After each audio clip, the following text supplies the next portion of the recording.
বাংলাদেশের সর্বশেষ আপডেট সংবাদে আপনাকে সুস্বাগতম। আমাদের চ্যানেলের নতুন দর্শক হয়ে থাকলে চ্যানেলটিকে সাবস্ক্রাইব করুন।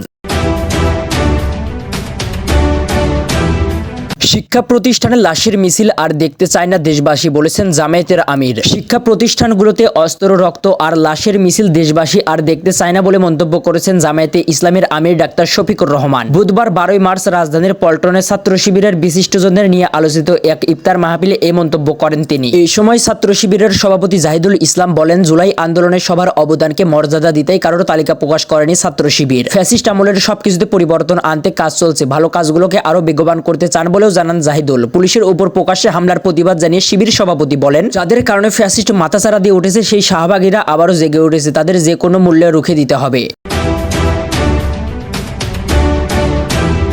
সুপ্রিয় দর্শক, এই ছিল এখনকার সর্বশেষ আপডেট সংবাদ। পরবর্তী আপডেট সংবাদ পেতে চ্যানেলটিকে সাবস্ক্রাইব করে বেল আইকনটিকে বাজিয়ে রাখুন। আপনার মূল্যবান মন্তব্য জানিয়ে দিতে পারেন আমাদের কমেন্ট সেকশনে, আর ভিডিওটি শেয়ার করে অন্যকে দেখার সুযোগ করে দিন।